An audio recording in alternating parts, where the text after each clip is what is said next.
Hello, my friends, and welcome to another night of Pagan November. Tonight, the prompt is darkness.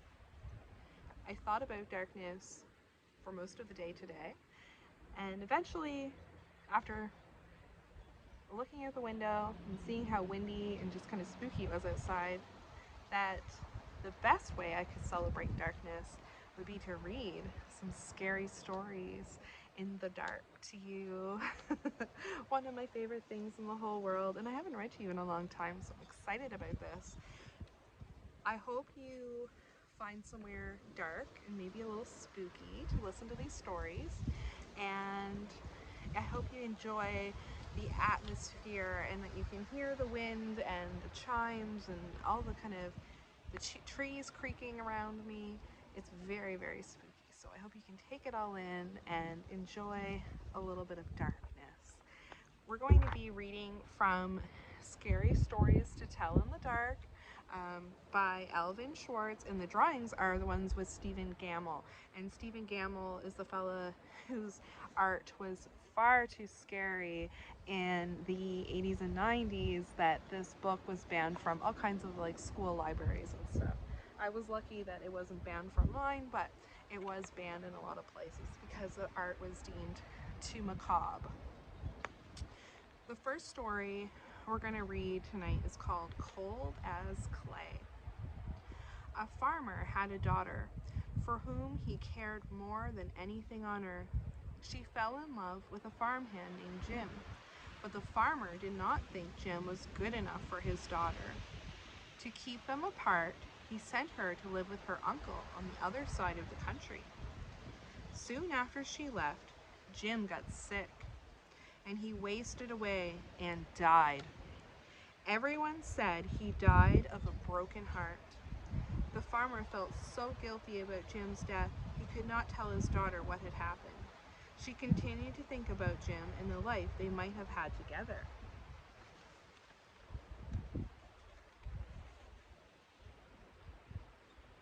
One night, many weeks later, there was a knock on her uncle's door.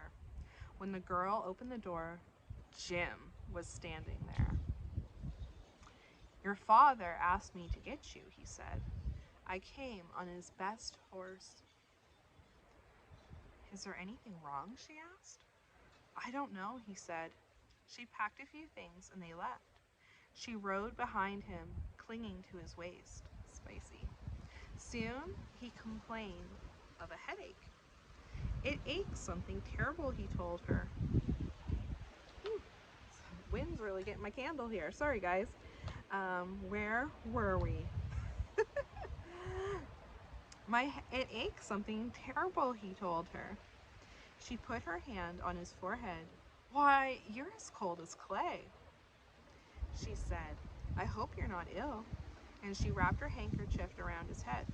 They traveled so swiftly that in a few hours they reached the farm. The girl quickly dismounted and knocked on the door. Her father was startled to see her. "Didn't you send for me?" she asked. "No, I didn't," he said. She turned to Jim, but he was gone, and so was the horse. They went to the stable to look for them. The horse was there. It was covered with sweat and trembling with fear, but there was no sign of Jim. Terrified, her father told her the truth about Jim's death. Then quickly he went to see Jim's parents. They decided to open the grave. The corpse was in the coffin, but around its head they found the girl's handkerchief. Ooh, very spooky. A tale of lost love, but love found from beyond the grave. Our next story is The White Wolf. The timber wolves around French Creek had gotten out of hand. There were so many wolves. The farmers could not stop them from killing their cattle and sheep, so the state put a bounty on them. It would pay a hunter. Let's see if we can get to the page here. So just hold that thought, guys. Hold that thought. Okay. They would pay a hunter $10 for every wolf pelt he turned in. A butcher in town named Bill Williams thought that was pretty good money. I hope the wolves kick his ass. He was good at it. Every year he killed over 500 of them. This sounds like he sucks to me. Anyway, that came to more than $5,000. It was quite a bit of money in those days. After 4 or 5 years, Bill had killed so many wolves, there were hardly any left in the area. So he retired, and he vowed never harm another wolf, because wolves had made him rich. I hope he gets his ass eaten. Then one day, a farmer reported that a white wolf had killed 2 of his sheep. He had shot it and hit it, but the bullets didn't have any effect. Soon the wolf was seen all over the countryside, killing and running. Good for the wolf, but nobody could stop it. One night, it came into Bill's yard and killed his pet cow. Bill forgot about his decision never to harm another wolf. He went into town the next morning and bought a young lamb for bait. He took it out into the hills and tied it to a tree. Then he backed off about 50 yards and sat down under another tree. With his gun in his lap, he waited. When Bill didn't come back, his friends started looking for him. Finally, they found the lamb. It was still tied to the tree. It was hungry, but it was alive. Then they found Bill. He was still sitting against the other tree, but he was dead. Excellent. His throat was torn open, but there was no sign of a struggle. His gun hadn't been fired, and there were no tracks in the soil around him. As for the white wolf, it was never seen again. A little tale of animal revenge. I like it. Our last story tonight is called The Haunted House. The Haunted House. One time, a preacher went to see if he could put a haunt to rest at a house in his settlement. The house had been haunted for about 10 years. Several people have tried to stay there all night, but they always would get scared and go by the haunt. Let me reread that. They would always get scared out by the haunt. So this preacher took his Bible and went to the house, went on in, built himself a good fire and lit a lamp. He sat there reading the Bible. Then, just before midnight, he heard something start up in the cellar, walking back and forth, back and forth.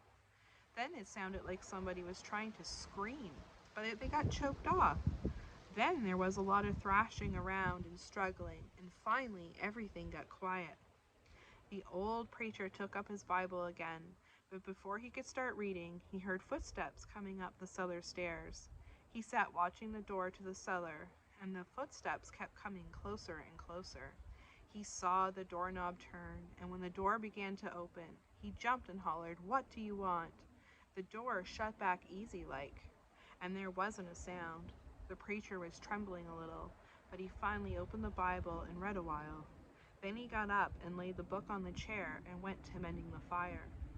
Then the haunt started walking again, step, step, step, up the cellar stairs. The old preacher sat watching the door, saw the doorknob turn and the door open. It looked like a young woman. He backed up and said, "Who are you? What do you want?" What do you want? There she is. The haunt sort of swayed, like she didn't know what to do. Then she just faded out. The old preacher waited, waited, and waited. When he didn't hear any more noises, he went over and shut the door. He was sweating and trembling all over, but he was a brave man, and he thought he'd be able to see it through. So he turned his chair to where he could watch, and he sat down and waited. It wasn't long before he heard the haunt start up again, slowly, step, step, step, step, closer and closer, step, step, and it was right at the door. The preacher stood up and held his Bible out before him. Then the knob slowly turned and the door opened wide. This time the preacher spoke quiet-like. He said, "In the name of the Father and the Son and the Holy Ghost, who are you and what do you want?" The haunt came right across the room, straight to him, and took hold of his coat. It was a young woman about 20 years old. Her hair was torn and tangled. The flesh was dropping off her face, so he could see the bones and part of her teeth. She had no eyeballs, but there was a sort of blue light way back in her eye sockets. And she had no nose, and my candle just blew out. Was it the haunt? And she had no nose, and I lost my spot. No eyeballs, blah blah blah. She had no nose to her face. There we go. Then she started talking. It sounded like her voice was coming and going with the wind blowing it. She told how her lover had killed her for her money and buried her in the cellar. She said if the preacher would dig up her bones and bury her properly, she could rest. Then she told him to take the end joint of the little finger from her left hand and lay it in the collection